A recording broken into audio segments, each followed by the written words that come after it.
Hey guys, it's Crystal Means here. For those of you who don't know me, welcome back to my channel where we talk about self-care, self-love, empowering you, and you downright just living your absolute best life.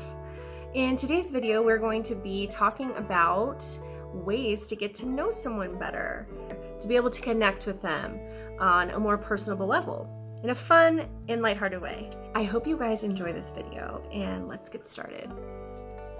I have been wanting to make a video like this for a little while now, and I just figured, why not the most perfect time ever, which is about connecting, especially around Valentine's Day.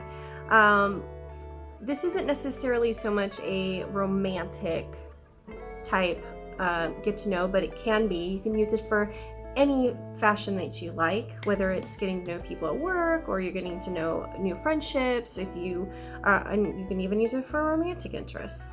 So what I like to do is I like to ask super random questions to people, because it's all about being fun and lighthearted, right? The best way to get to know somebody is not to be, super serious. It's just always so awkward sometimes. When you're getting to know someone, you're like, oh, what do I say? What do I do? You don't want people to think you're a weirdo, so you got to, oh, what do you do for work? What do you do this, and that? While all of those questions are very, very, very important, the whole purpose of this video is to be able to kind of, mix it up a little bit, like have a little bit of fun getting to know somebody. I'm going to give you 3 fun questions that you can ask. That I've used myself. Okay, it allows people to open up, it allows people to connect a little bit, people will start, smiling, and people like people who smile, and people like people who laugh, and people like people who make them feel good. And, especially if you can be interesting, and it opens things up so much better. So, here's number 1. If you could live in any mythical place, real or imaginary, what would you pick?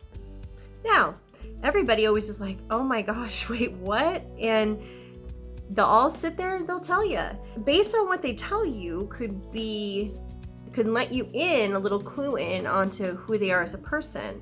Helps you kind of get to understand them on a different kind of level, but in a really fun way. So for me, for example, if you pick Pandora, because personally, I would love to live in Pandora. I would go and just check it out. But it could indicate somebody, so like from Avatar, right? So those of you who don't know what Pandora is, Avatar is based in Pandora. Now, it could indicate to me, I would say, this person is somebody that they're spiritual, someone who's a nurturer, somebody who's connected to the earth. When Pandora goes dark and the nightlife comes out, all the pretty colors, and they're very much connected to their ancestors. And it's somebody who can sense, probably has an open, broader understanding or desire to understand, the bigger picture of things. And now if somebody were to say, oh, I would live in the medieval times or Renaissance era, well, you could say that person is about community, somebody who is, values honor and integrity. Usually, they can tend to be more masculine, or the latter side of that is people who are about romance, people who are romantic, people who are simple. They didn't have a lot going on back then, right? They didn't have electricity switches and all that good stuff, so it's about candles and fire, and as light as, we're working with our hands. Somebody who's about, not afraid to get their hands dirty. Somebody who's going to be all about, building things. So another question you could ask is, if you could be a werewolf, a vampire, or a zombie, what would you pick? Now, I would pick a vampire. Why? Well, for the same reason. So, because I think that vampires are sexy. You know what I mean? Everybody can't deny that. They value style, and depending on who you're asking, they might be really into sparkles. Twilight, yeah, And that gives you another indicator, right? Somebody who likes sparkles is usually somebody who's going to be really a little more carefree, a little bit more like slashy things maybe. So that could tell you a little bit. Maybe, you know, I mean, on the flip side, it could be somebody who's materialistic, but we don't want to go there because this is a positive channel. And, you know, this is what, but hey, you know, you can get to know both sides. It's not just the good stuff, but you guys get what I'm saying. Zombie. Now, you have to preface here. Is it a World War Z zombie? Or is it a Walking Dead zombie? Because they're two different zombies. Do we all agree with that? And you got werewolves, right?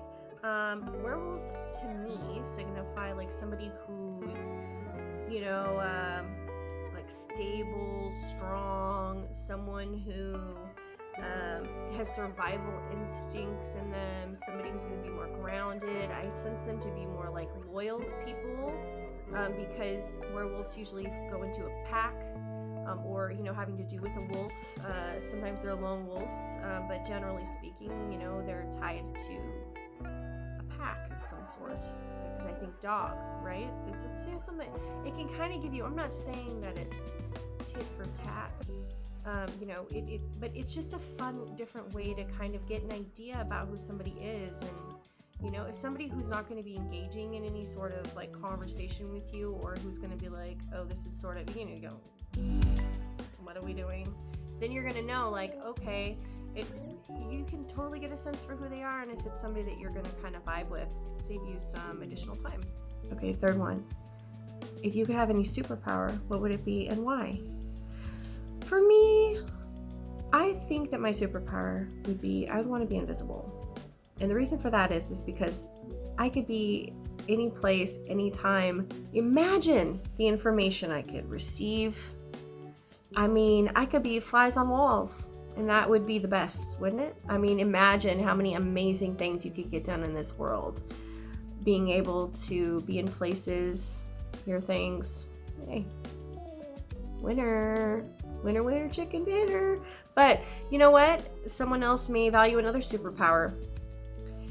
If any of you out there want to leave a comment below, let me know of any fun questions that you think of to ask people. I would love to hear them, you know, and we can spread it around, and maybe we can get like a little fun thing going. I don't know. But at the end of the day, just always remember to just be yourself, especially when you're getting to know somebody. A lot of the pressure's off, you know?